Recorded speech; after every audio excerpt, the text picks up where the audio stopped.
Ní orúkọ Ọlọ́run Baba, Ọmọ àti Ẹ̀mí Mímọ́, la kí wa káàbọ̀ sí ẹ̀kọ́ Bíbélì ti ọjọ́ ìsinmi tòní, ọjọ́ ìsinmi kẹwàá lẹ́yìn mẹ́ta lọ́kan.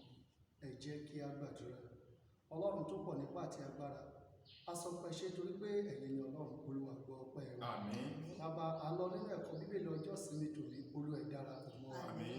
Olúwa wá fi ọ̀rọ̀ rẹ yé wa. Àmín. A gbàdúrà lórúkọ lámọ̀ rẹ Jésù Kristi Olúwa wa. Àmín. Kí a tó tẹ̀síwájú, dáàdì wa àti mọ́mì wa nínú Olúwa, ẹ dá orúkọ yín fún àwọn ará ilé. Dáàdì, kí lorúkọ yín sà? Èmi ni Revd Canon Timothy Ogundimu. Mọ́mì wa, orúkọ yín? Lerida Deborah Oluwarohunbi Akinbode. Àkíwà káàbọ̀. Orúkọ mi ò yí padà, Revd BF Bọ́lọ̀run dúró. Ẹ já máa tẹ̀síwájú. Àkòrí tá à ń gbé yẹ̀wò láti bẹ̀rẹ̀ ọdún yìí ni àwọn ọmọ Ọlọ́run gẹ́gẹ́ bí arìnrìnàjò sí ìjọba ọ̀run, ìfarahàn jíjọba Ọlọ́run lórí ilẹ̀ ayé. Ẹ̀ka àkòrí ṣíṣàfihàn àwọn èso ti ẹ̀mí, apá ìkẹfà ni a máa gbé yẹ̀wò ní òwúrọ̀ yìí. Kí ni orí ọ̀rọ̀ tí a fẹ́ kẹ́kọ̀ọ́ lé lórí? Òun la pè ní ìṣoore. Ìṣoore. Ẹ̀kọ́ kíkà wa ní ìwé Máàkù orí ìkẹta ẹsẹ̀ kìíní sí ìkẹfà. Ẹ bá wa kà á. Ó sì tún wọ inú sínágọ́gù lọ. Ọkùnrin kan sì ń bẹ tí ọwọ́ rẹ̀ kan rọ. Wọ́n sì ń ṣọ́ bí yóò mú láradá ní ọjọ́ ìsinmi, kí wọ́n lè fi ẹ̀sùn kàn án. Ó sì wí fún ọkùnrin náà tí ọwọ́ rẹ̀ rọ pé, dìde, dúró láàrin. Ó sì wí fún ọ pé, ǹjẹ́ ó tọ́ láti máa ṣe rere ní ọjọ́ ìsinmi tàbí láti ṣe búburú, láti gba ọkàn là tàbí láti parun? Ṣùgbọ́n ńṣe ni wọ́n dákẹ́. Nígbà tí ó sì fi ìbínú wo gbogbo wọn yíká, tí inú rẹ̀ bàjẹ́ nítorí lílẹ̀ àyà wọn, ó wí fún ọkùnrin náà pé, na ọwọ́ rẹ. Ó sì nà án, ọwọ́ rẹ̀ sì padà bọ̀ sípò gẹ́gẹ́ bí èkejì.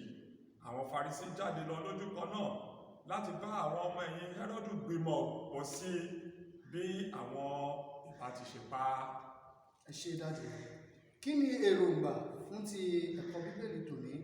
Láti ṣe ìtúpalẹ̀ iṣẹ́ oore gẹ́gẹ́ bí ó ti ṣe pàtàkì jù pàápàá òfin mọ́ lọ. Láti fi hàn bí iṣẹ́ rere ṣe lè tú àwọn tí à ń ní lára sílẹ̀. Ìfáàrà. Ìṣoore ní ìwà jíjẹ́ onínúrere, aṣèrànlọ́wọ́ àti òtítọ́. Ó jẹ́ dídarí ìfẹ́ ọkàn wa láti ṣe ohun tí ó dára. Ó sì tún jẹ́ fífi ohun tí Ọlọ́run fẹ́ sí ipò àkọ́kọ́. Fífẹ́ àwọn ẹlòmíràn, ìṣòtítọ́, ìdájọ́ òdodo àti àánú. Ohun gbogbo tí à ń sọ látàárọ̀ inú tí ìṣoore túmọ̀ sí gẹ́gẹ́ bí Kìrìsìtẹ́nì. Èso ẹ̀mí tí à ń retí lọ́dọ̀ wa ni pé ká jẹ́ni tí ṣe kíni? Tí ṣoore. Hallelujah.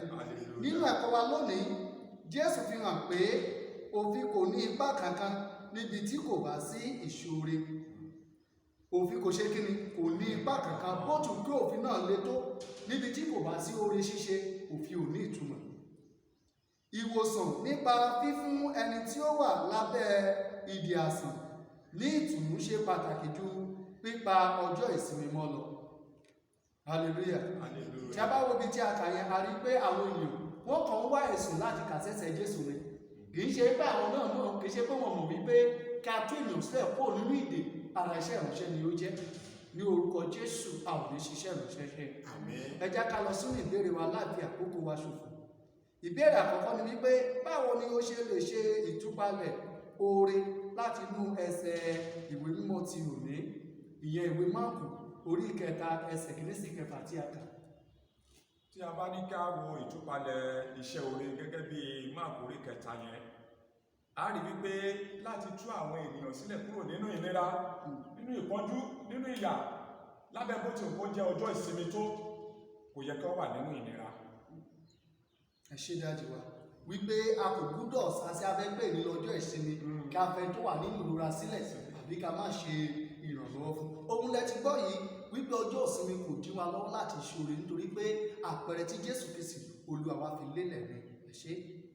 Ìbéèrè kejì, ṣàpèjúwe bí pàápàá àwọn òfin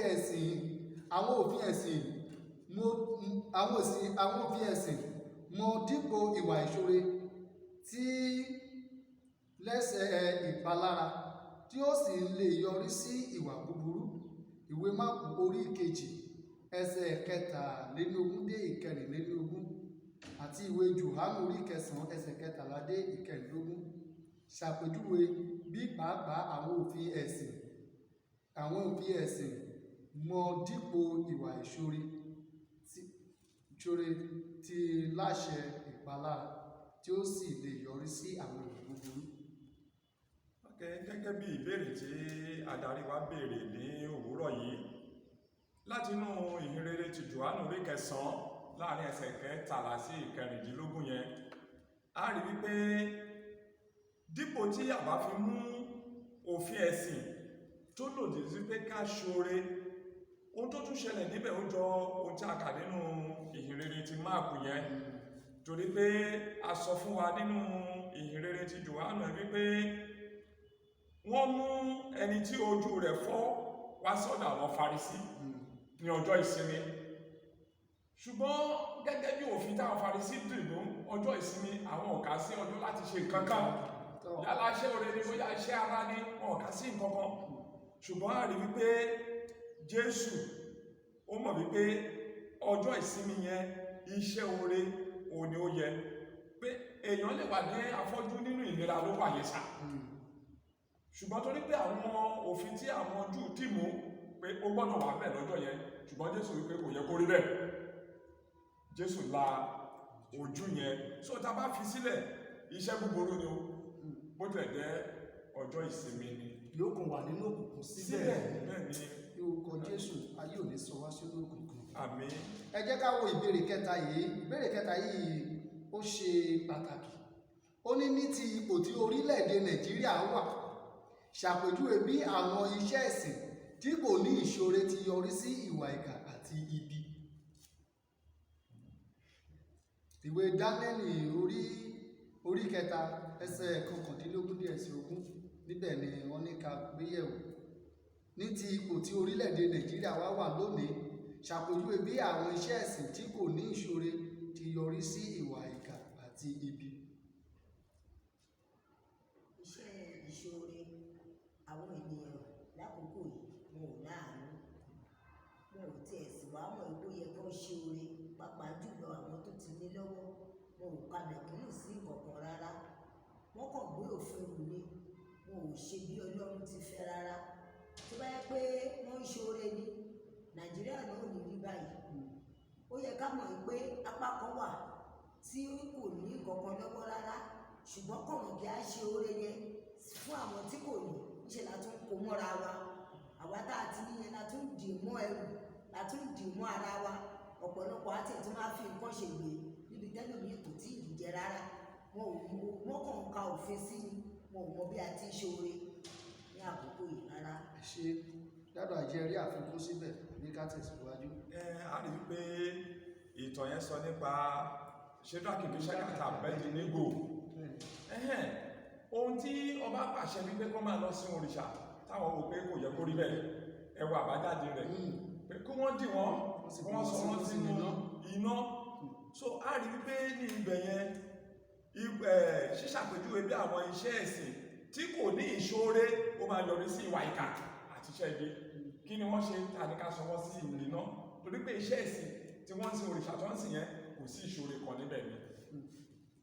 Ó dára. Ìbéèrè tó kàn sọ pé báwo ni ìwà ìṣoore ti ṣe lè tú àwọn tí ó wà nínú ìdè mọ́jú ti ara àti ti ẹ̀mí sílẹ̀? Ìwé Lúùkù orí 7 ẹsẹ̀ 7 Anikata. That is Luke chapter 7:47 to 48. Luke chapter 10:33 to 34. Báwo ni ìwà ìṣoore ti lè ṣe lè tú àwọn tó wà nínú ìdè mọ́jú ti ara àti ti ẹ̀mí sílẹ̀? Ẹ ṣé adarí. Ìtàn tó wà ní orí 9 ìhìnrere ti Lúùkù yẹn ó jẹ́ ìtàn tí ọ̀pọ̀lọpọ̀ wa mọ̀ gẹ́gẹ́ bí ọmọ lẹ́yìn Kristi, débi pé a sọ lórúkọ aláàánú ará Samaria.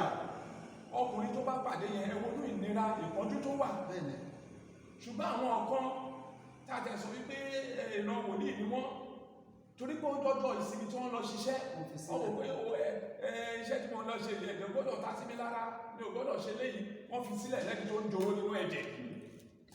Ó wá ṣe pé ará Samaria tó wá òun lọ́lọ́run lò. So a rí pé ìṣòro yìí tí ará Samaria yìí ṣe òun ló mú ìpọ́njú kúrò tó tú arákùnrin ẹ̀kọ́ nínú ìdè, ó ní láti gbé lọ sí ibi tó máa tọ́jú ẹ̀. So Bíbélì ò dẹ̀ sọ fún agbókú automatically ẹni ẹ̀yẹ nítorí pé iṣẹ́ ìṣòro tí ará Samaria tó ṣe láìwó tó fi. ẹ̀yin olùgbọ́ wa, ọjọ́ ìsinmi kò takò pé kí a ṣoore fún ènìyàn. ó lọ ilé ìjọsìn, ẹnìkan japoró ikú lọ́wọ́, ó ní ọkọ̀ tó lè fi gbé lọ sí ilé ìwòsàn, ó nítorí pé òun lọ sí ṣọ́ọ̀ṣì, ó fẹ́ lọ jọ́sìn, ó fi sílẹ̀ kó tó délé onítọ̀ mú. ìjẹ́ àwọn kò mọ̀ pé a ó bí ọ lérè? ẹ jẹ́ ká ní lọ́kàn wípé oore ṣíṣe ó ṣe pàtàkì, yálà ọjọ́ ìsinmi ni o tàbí ọjọ́ kọjọ́. ẹ ṣé. ìparí, àfojúsùn Jésù lórí ìṣoore dípò títẹríba fún àwọn òfin ọjọ́ ìsinmi ṣe àfihàn òtítọ́ pé ìṣoore ṣe pàtàkì ju òfin lọ. nítorí náà Kìrìsìtẹ́nì gbọ́dọ̀ múra tán láti ṣe oore ní gbogbo ìgbà, ní ibi gbogbo àti ní ìgbàkúgbà, yálà ó rọrùn tàbí kò rọrùn. fún ìrònú, ìdúróṣinṣin sí àwọn òfin ẹ̀sìn láìsí ìṣoore lè yọrí sí ìwà ibi. àkọ́sórí wa a ó jọ kà papọ̀ ní ẹjẹ́ àjọká o. Gàlátíà orí 6 ẹsẹ̀ 9. Ẹ má sì jẹ́ kí agara dá wa nínú ilé ṣe, nítorí àwa yóò ká nígbà tí àkókò bá dé bí a kò bá ṣàárẹ̀. ní orúkọ Jésù a ò ní ṣàárẹ̀ nínú àṣìṣe. ẹ jẹ́ kí a gbàdúrà. Ọlọ́run bàbá gbé ọ̀gá fún oore ọ̀fẹ́ tó fún wa, Olúwa gbọ́ ọpẹ́ wa. Àmín. fún alẹ́ ní ìṣoore, ní ìkẹyìn ká má bàa jẹ̀bi ẹ̀ṣẹ̀. Jésù Kristi Olúwa wa. Àmín.